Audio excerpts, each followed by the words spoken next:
Alice Aycock. I'm an artist. My main residence is on Green Street in Soho in New York City. And I also have a weekend home in Noyak, which off of Millstone Road, outside of Sag Harbor. And I have owned that home for 30 years. And I have been in the Hamptons for 35 years. So 35 years ago, I had a very good friend, Hermine Fried, who was married to James Ingo Fried, the architect. Her friendship and the group of people that I met through the Frieds, it became this sort of group of artists and architects and journalists. And I felt this enormous sort of sense of safety and community, and where I could engage in conversations, and we all were on, not that we didn't disagree about ideas, but it was about ideas and art, and as I said, journalists, and we go to the beach every weekend and talk all afternoon and eat wonderful food, and it was a kind of fairy tale time.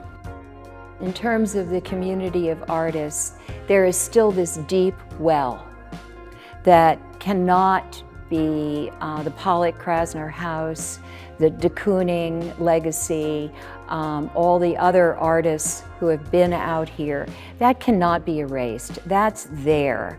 And as a deep, deep well that connected all the artists that came later. That's why we wanted to be here, because we felt, and I want to say, safe.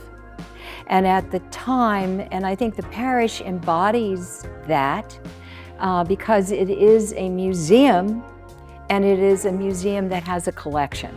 What I would say is, and I mean this, art didn't exist in the United States in terms of, it existed, we know that, but there was not this recognition of the significance of art until the abstract expressionists, for the most part. And you have to understand that now it's cool to say you're an artist. Back then, you were considered weird and wackadoodle, and America did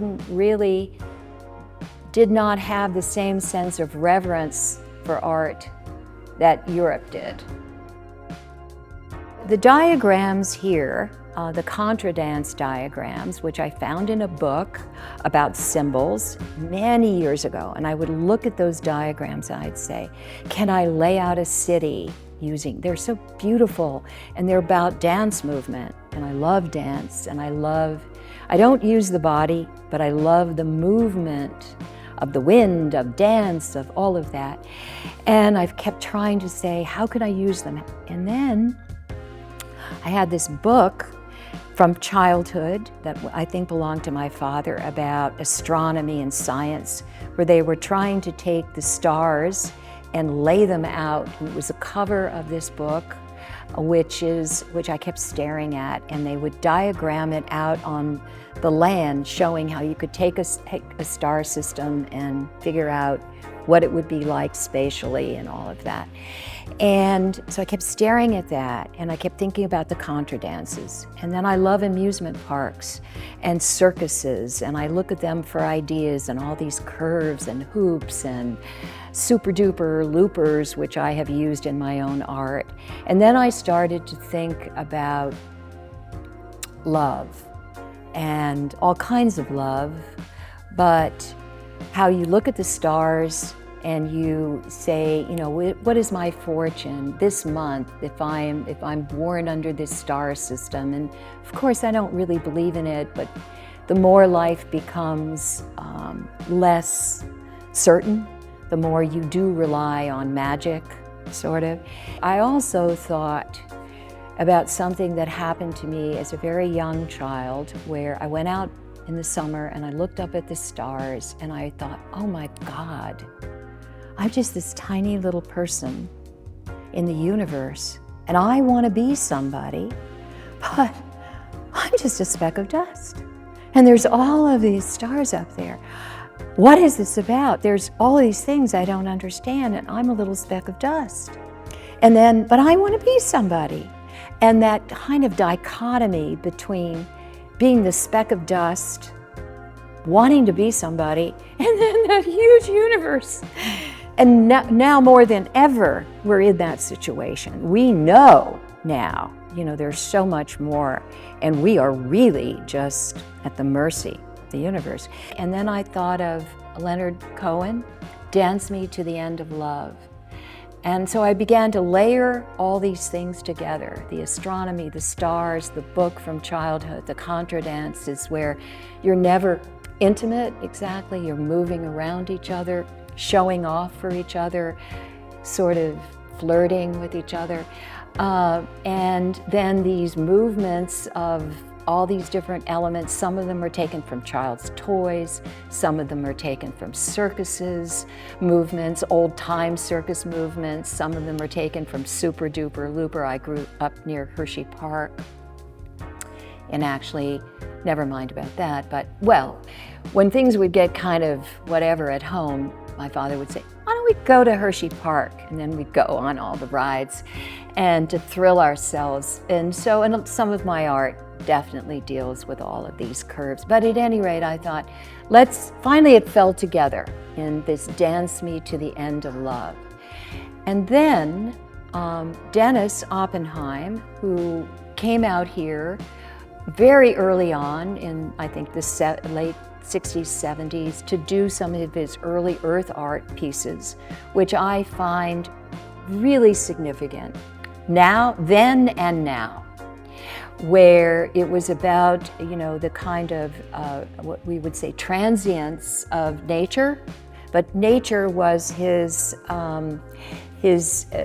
painting canvas. And so many of those early pieces, whether it was his fingerprint or Wishing the Mountains Madness, throwing stars at the mountain, but they were all photographed and they existed as a series of prints and photo documentation.